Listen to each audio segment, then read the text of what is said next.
Bueno, ahora vamos a hablar un poco más de diodo Zener, bien, donde la región Zener estaría en la parte de polarización inversa. Acá lo que habíamos dicho es que tenemos esta curva de acá, ¿sí? Sería la curva del diodo de propósito general, y la parte celeste, la parte de polarización inversa, donde se puede ver que tenemos una corriente muy pequeña de inversa, de saturación inversa, y un potencial Zener que a partir de ahí se produce este efecto de avalancha, este efecto Zener de corriente de que crece abruptamente hacia abajo.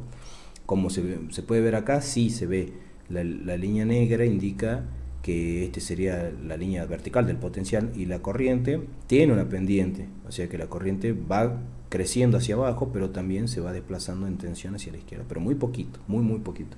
Es muy estable esta tensión, es muy estable. Entonces tenemos acá cómo se los puede comparar a ambos del diodo de propósito general. Tenemos que está la polarización indirecta, y la corriente indirecta va de arriba hacia abajo en dirección de la flecha del diodo.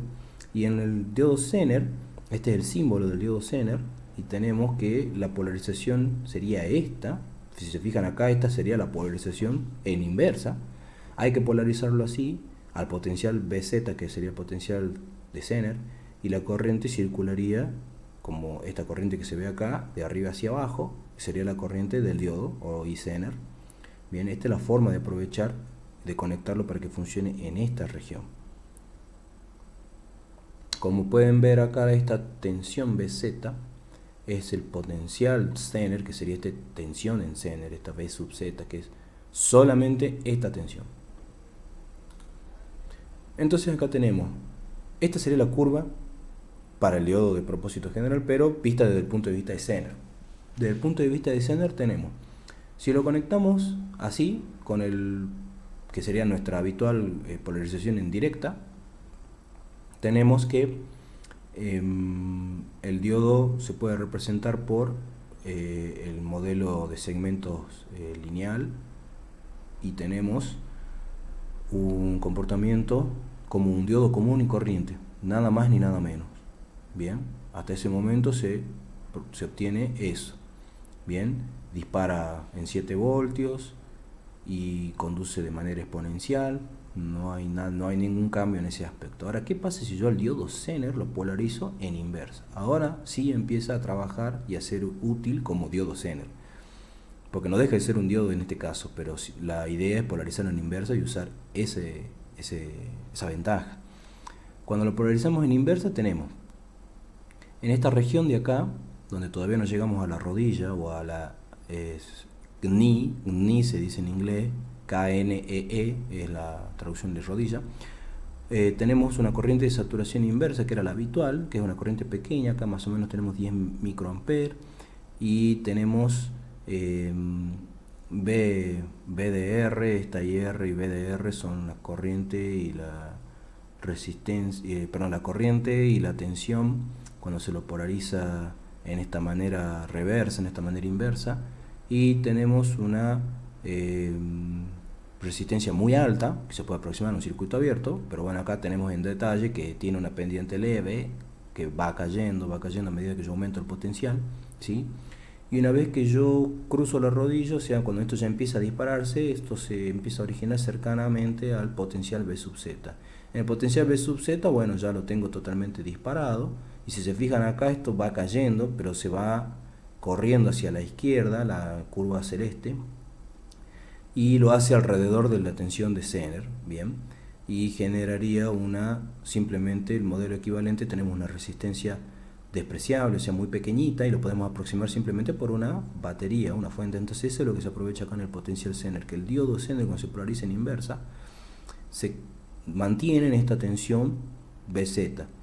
Ahora, las características acá son esta corriente que aparece acá como IZK, sería la corriente de Zener de GNI, de rodilla, que sería B025 mA. Si se fijan acá, tenemos una corriente de test, de prueba, que es de 12,5 mA, una resistencia dinámica de 8,5 ohm más o menos, en este caso, y tenemos la forma en general, ya saben, de calcular la resistencia dinámica sería la diferencia de potencial dividido la diferencia de corriente. y una corriente de Zener máxima que está estipulada en 32 mA para este caso. Esta sería la corriente máxima que se podría tener en el diodo recomendada por el fabricante. En esta tabla tenemos la tabla para un diodo de voltaje nominal de 10 voltios. Este sería un Zener de 10 voltios, sería el voltaje de potencial Zener. Con la corriente de prueba se define como 12,5 mA, que es esta IZ de test, y la impedancia dinámica máxima sería esta Z de Z test también con esta corriente que está en 8,5 ohm, y tenemos una impedancia de rodilla máxima que sería la Z sub ZK con la corriente IZK, sería de 700 ohm a 0,25 mA. Habíamos visto que la corriente de Z test era cuando teníamos un cuarto de la potencia. Entonces, para calcular la potencia de Zener máxima tendremos que hacer 4 veces esa corriente por la tensión de Zener, el potencial Zener. Si se fijan acá, el potencial Zener la característica que tiene es que es constante, o digamos, ya, si bien hemos visto que hay una pendiente de la corriente, pero se lo considera bastante constante. La idea es que el diodo sea muy constante en ese potencial. En este caso serían 10 voltios. Si se fijan en este producto, les daría una potencia de 500 miliwatts. La corriente inversa máxima es esta IR con VR, con esta tensión VR, que sería microamperes, sería 10 microamperes, que es la que aparece en el gráfico. Tenemos un voltaje de prueba, que este sería el voltaje de prueba al que hace alusión esta corriente inversa, sería el voltaje de prueba de 7,2 voltios, bien, y tenemos una corriente máxima de regulador que sería IZM, en este caso sería 32 mA, que es la máxima corriente que tendremos que hacer circular por el diodo. Y el coeficiente de temperatura típico es 0,072 positivo en porcentaje por grado centígrado. Esto quiere decir que por cada grado centígrado que sube la temperatura, el potencial Zener crece más 0,072%. La ecuación que involucra el coeficiente de temperatura es esta que está acá, donde tenemos dBz sobre Bz. Esto recuerden que es en volts, se cancela y tenemos T1 menos T0, donde T0 es la temperatura que se toma como referencia o temperatura ambiente, por 100%. Esto le da esas unidades de porcentaje dividido grados centígrados.